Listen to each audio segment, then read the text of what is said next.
வீடியோல வந்து பாத்தீங்க அப்படின்னா ஃபெடரல் பேங்க் இன்ட்ரோடியூஸ் பண்ணிருக்கக்கூடிய ஸ்கேப்பியா கிரெடிட் கார்டு தான் நம்ம வந்து ரிவ்யூ பண்ண போறோம். ஸோ இந்த ஒரு கிரெடிட் கார்டில் மட்டும்தான் வந்து பாத்தீங்கன்னா அன்லிமிட்டெட் டொமஸ்டிக் லான்ச் ஆக்சஸ் வந்து அவைலபிளா இருக்குது. அது மட்டும் இல்லாமல் இதுல இன்னுமே நிறைய பெனிஃபிட் அண்ட் ஃபியூச்சர் வந்து அவைலபிளா இருக்குது. ஸோ இந்த வீடியோல வந்து பாத்தீங்கன்னா இந்த ஒரு கிரெடிட் கார்டு மூலமா கிடைக்கக்கூடிய பெனிஃபிட் அண்ட் ஃபியூச்சர், நெக்ஸ்ட் இந்த கார்டுக்கு எப்படி அப்ளை பண்றது, இப்போ வந்து இந்த கார்டு அப்ளை பண்றதுல 2 டிஃப்ரெண்ட் பேங்க் வந்து உள்ள அப்டேட் வந்து பண்ணிருக்காங்க. எந்தெந்த பேங்க்ஸ்லாம் அதுக்கு எப்படி அப்ளை பண்றது, இதை பத்தின எல்லா டீட்டெயிலும் இந்த வீடியோல டீட்டெயிலா உங்களுக்கு ரிவ்யூ பண்றேன். வீடியோவை ஸ்கிப் பண்ணாம ஃபுல்லாவே பாருங்க.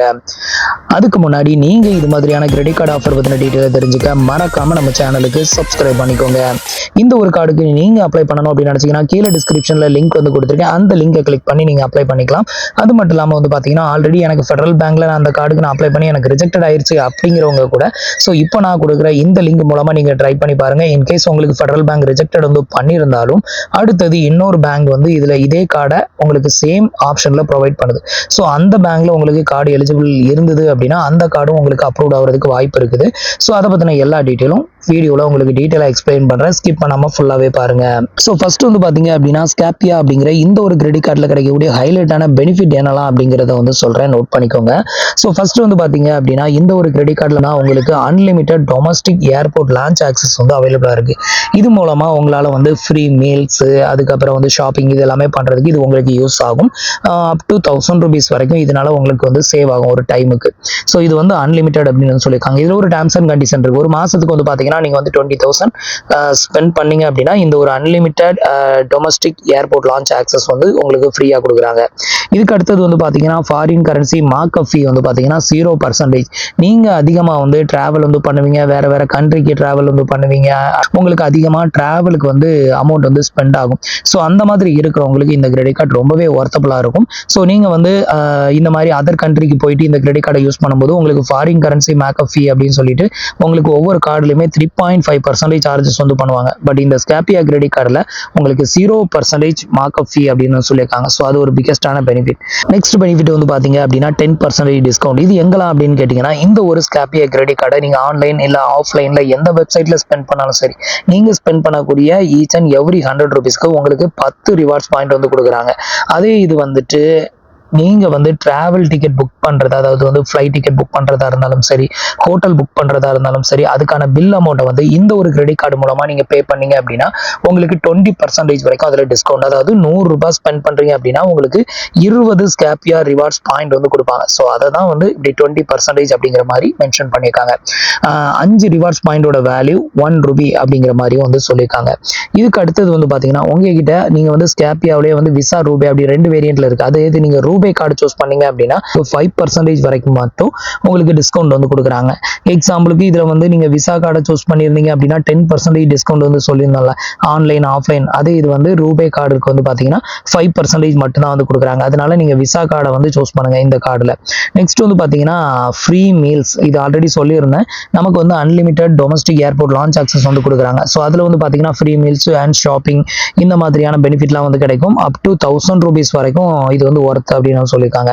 நெக்ஸ்ட் வந்து பாத்தீங்கன்னா நம்ம இதுல ஏர்ன் பண்ணக்கூடிய இந்த ரிவார்ட்ஸ் பாயிண்ட், அதாவது டிஸ்கவுண்ட்டுக்கு நமக்கு வந்து ரிவார்ட்ஸ் பாயிண்ட் தான் கொடுப்பாங்க. இந்த ரிவார்ட்ஸ் பாயிண்ட் வந்து பாத்தீங்கன்னா நம்ம வந்து 100% ரீடீம் பண்ணிக்க முடியும். எப்படி அப்படின்னு கேட்டீங்கன்னா பஸ் டிக்கெட், அப்புறம் ஹோட்டல் புக்கிங், அதுக்கப்புறம் ஃபிளைட் டிக்கெட், ட்ரெயின் டிக்கெட், இந்த மாதிரி ட்ரெயின் டிக்கெட் புக் பண்ணும்போது அதுக்கான அமௌண்ட் வந்து பாத்தீங்கன்னா இதுல இருக்கக்கூடிய பாயிண்ட்ஸை யூஸ் பண்ணி நீங்க வந்து ஃபுல்லாவே ரீடீம் பண்ணிக்க முடியும். ஸோ அதுக்கு வந்து இது யூஸ் ஆகும் அப்படிங்கிற மாதிரி சொல்லியிருக்காங்க. ஸோ இப்போ நான் உங்களுக்கு எக்ஸ்பிளைன் பண்ணதான் இதுல கிடைக்கக்கூடிய ஹைலைட்டான பெனிஃபிட். இப்போ இந்த கார்டுக்கு எப்படி அப்ளை பண்றது, எந்த மட்டும் இல்லாம இதுல வந்து பாத்தீங்கன்னா 2 பேங்க் ப்ரொவைட் பண்ணுது. நம்மள அது எந்த பேங்க்லாம் அப்படிங்கிறதையும் சொல்றேன். ஸோ ஃபர்ஸ்ட் வந்து பாத்தீங்கன்னா கீழே கொடுத்துருக்க லிங்கை கிளிக் பண்ணிக்கோங்க. கிளிக் பண்ணதுமே உங்களுக்கு இன்டர்ஃபேஸ் வந்து இப்படிதான் ஓப்பன் ஆகும். இதுல வந்து பாத்தீங்கன்னா ஃபர்ஸ்ட் உங்களோட ஃபர்ஸ்ட் நேம், லாஸ்ட் நேம், அதுக்கு அடுத்தது உங்களோட ஆதாரோட லிங்க் பண்ணிருக்கிற மொபைல் நம்பர், இந்த மூணையுமே ஃபில் பண்ணிட்டு இந்த டிக் பாக்ஸை டிக் பண்ணி விட்டுட்டு கெட் யுவர் கார்டு நவ் அப்படிங்கிறத கிளிக் பண்ணிருங்க. இப்போ வந்து பாத்தீங்கன்னா உங்களோட ஆதார் மொபைல் நம்பருக்கு வரக்கூடிய ஓடிபி என்டர் பண்ணி கன்ஃபார்ம் வித் ஓடிபி அப்படிங்கிறத கிளிக் பண்ணிருங்க. அடுத்தது வந்து பாத்தீங்கன்னா உங்களோட கரண்ட் அட்ரஸோட பின்கோடு, அடுத்தது உங்களோட எம்ப்ளாய்மெண்ட் டைப், இதுல நீங்க சேலரிடா, செல்ஃப் எம்ப்ளாயா, நாட் எம்ப்ளாய்டா, இல்ல ரிட்டையர் பர்சனா, அதை செலக்ட் பண்ணிக்கோங்க. அடுத்தது உங்களோட பான் கார்டு நம்பரை என்டர் பண்ணிட்டு இந்த டிக் பாக்ஸையும் டிக் பண்ணி விட்டுட்டு கண்டினியூ கொடுத்துக்கோங்க. இப்போ வந்து பார்த்தீங்கன்னா நான் வந்து எனக்கான டீட்டெயில்ஸ் எல்லாத்தையுமே ஃபில் பண்ணிட்டு இப்போ டெய்ல் அப்படிங்கிறத கிளிக் பண்ணுறேன். இப்போ வந்து உங்களுக்கு பேஜ் வந்து லோட் ஆகும். ஸோ கொஞ்சம் வெயிட் பண்ணுங்க. அடுத்தது வந்து பார்த்தீங்கன்னா உங்களுக்கு இந்த மாதிரி தான் இன்டர்ஃபேஸ் வந்து ஓப்பன் ஆகும். உங்களோட டேட்டாவை வந்து இந்த கிரெடிட் கார்டுக்காக நீங்கள் ஷேர் பண்ணுறீங்களா அப்படிங்கிற மாதிரி கேட்பாங்க. ஸோ இந்த இடத்துல ஒரு டிக் பாக்ஸ் ஒன்று கொடுத்துருப்பாங்க. அதை டிக் பண்ணி விட்டுட்டு ஓகே லெட் கெட் ஸ்டார்டட் அப்படிங்கிறத கிளிக் பண்ணிடுங்க. அடுத்தது வந்து பார்த்தீங்கன்னா இந்த மாதிரி உங்களுக்கு ஒரு கன்சர்ன் வந்து ஓப்பன் ஆகும். இந்த டிக் பாக்ஸை டிக் பண்ணி விட்டுட்டு கன்ஃபார்ம் வந்து கொடுத்துருங்க. நெக்ஸ்ட் வந்து பார்த்தீங்கன்னா நம்மளுக்கான கேவிசி வந்து கம்ப்ளீட் பண்ணணும். ஃபர்ஸ்ட் வந்து பார்த்தீங்கன்னா உங்களோட 12 டிஜிட் ஆதார் நம்பரை என்ட்ரு பண்ண சொல்லுவாங்க. அதை வந்து என்ட்ரு பண்ணிட்டு இந்த டிக் பாக்ஸை டிக் பண்ணி விட்டுட்டு பெர்ஃபார்ம் இகேஒய்சி அப்படிங்கிறத வந்து கிளிக் பண்ணிடுங்க. இப்போ உங்களோட மொபைல் நம்பருக்கு ஒரு ஓடிபி வந்து சென்ட் பண்ணியிருப்பாங்க. அதை என்ட்ரு பண்ணிட்டு ப்ரொசீட் வித் இகேஒய்சி அப்படிங்கிறத கிளிக் பண்ணிக்கோங்க. இப்போ வந்து பார்த்தீங்க அப்படின்னா உங்களுக்கு இந்த மாதிரி தான் வந்து இன்டர்ஃபேஸ் வந்து ஓப்பன் ஆகும். ஸோ இதில் வந்து பார்த்தீங்க அப்படின்னா ஜஸ்ட் கண்டினியூ மட்டும் கொடுத்துக்கோங்க.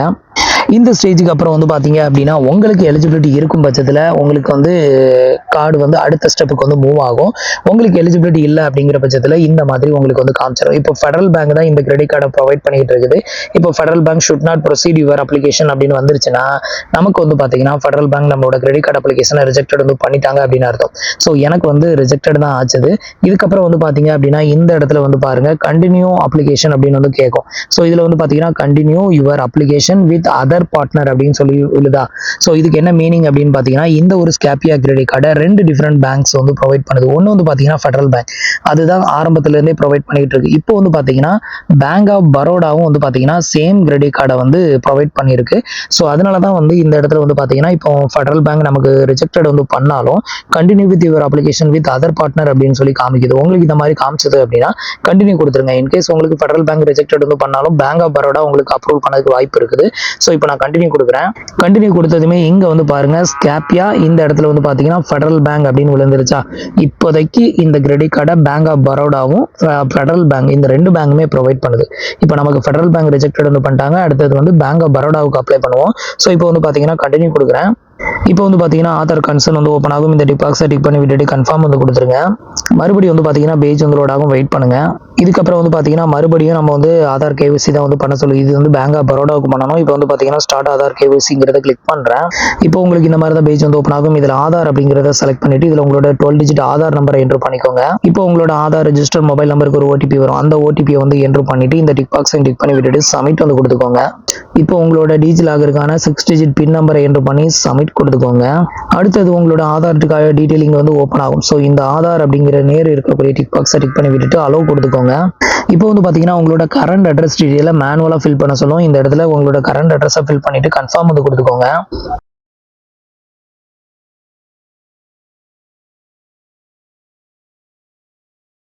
அடுத்தது வந்து பார்த்தீங்கன்னா உங்களோட மேரிட்டல் ஸ்டேட்டஸை வந்து செலக்ட் பண்ண சொல்கிறாங்க. இந்த இடத்துல நீங்கள் சிங்கிளா இல்லை மேரிடா அதை செலக்ட் பண்ணிட்டு அடுத்தது உங்களோட கரண்ட் அட்ரஸ் நம்ம மேனுவலாக என்ட்ரு பண்ணலாம். அந்த அட்ரஸ் இங்கே வந்து ஷோ ஆகும்.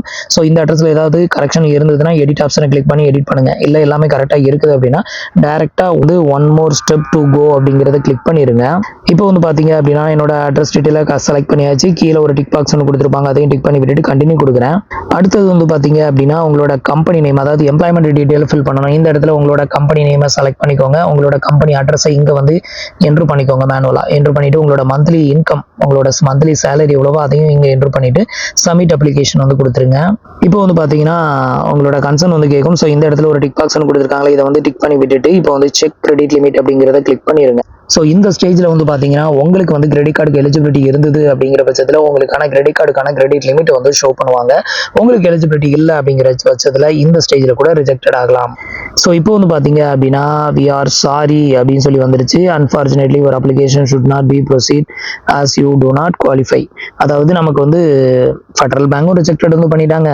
பேங்க் ஆஃப் பரோடாவில் அப்ளை பண்ணியும் அதுவும் நமக்கு ரிஜெக்டட் ஆயிருச்சு. ஸோ இது மூலமாக நம்ம கன்ஃபர்மேஷன் வந்து பண்ணிக்கலாம். இன்கேஸ் உங்களுக்கு பேங்க் ஆஃப் பரோடாவில் எந்த கிரெடிட் கார்டு இல்லை அப்படிங்கிற பட்சத்தில் உங்களுக்கு பேங்க் ஆஃப் பரோடா கார்டு வந்து அப்ரூவ் ஆச்சுன்னா உங்களுக்கான கிரெடிட் லிமிட்டை வந்து ஷோ பண்ணுவாங்க. ஸோ கிரெடிட் லிமிட் ஷோ பண்ணிட்டாங்க அப்படின்னா ஃபர்தராக நீங்கள் வீடியோ கேவிசி எல்லாமே பண்ணுற மாதிரி இருக்கும். அதுக்கப்புறம் உங்களோட மற்ற குவாலிஃபிகேஷன் எல்லாத்தையுமே செக் பண்ணுவாங்க. ஸோ அது எல்லாமே வந்து கரெக்டாக இருக்கும் பட்சத்தில் உங்களுக்கு கார்டு வந்து அப்ரூவ் ஆகும் அப்படின்னு வந்து எதிர்பார்க்கலாம். ஸோ இவ்வளோ தான் வந்து பார்த்தீங்க அப்படின்னா ஸ்கேப்பியா அப்படிங்கிற இந்த கிரெடிட் கார்டுக்கு நம்ம அப்ளை பண்ணுறதுக்கான ப்ரொசீஜர். ஸோ டோட்டலாக இன்னைக்கு ரேஞ்சில் இந்த கிரெடிட் கார்டை 2 டிஃப்ரெண்ட் பேங்க் வந்து ப்ரொவைட் பண்ணுது. உங்களுக்கு ஆல்ரெடி ஃபெடரல் பேங்க் ரிஜெக்டட் வந்து பண்ணியிருந்தாலும் இன்னைக்கு ரேஞ்சில் இதில் நீங்கள் அப்ளை பண்ணுங்கள். உங்களுக்கு பேங்க் ஆஃப் பரோடா வந்து அப்லோட் பண்ணுறதுக்கு நிறைய வாய்ப்பு இருக்குது. ஏன்னா ஃபெடரல் பேங்கை விட பேங்க் ஆஃப் பரோடாவோட கிரெடிட் கார்டு அப்ரூவல் ரேட் வந்து பார்த்தீங்கன்னா அதிகமாக இருக்கும். ஸோ அதனால் நீங்கள் ட்ரை பண்ணலாம். ஸோ உங்களுக்கு இன்ட்ரெஸ்டட் இருந்ததுன்னா ட்ரை பண்ணி பாருங்கள். இந்த ஒரு கிரெடிட் கார்டு வந்து லைஃப் டைம் ஃப்ரீ. எந்த ஒரு ஜாயினிங் ஃபீ, ரெனியூவல் ஃபீமே கிடையாது. ஒரு one of the lifetime free credit கார்டும் கூட.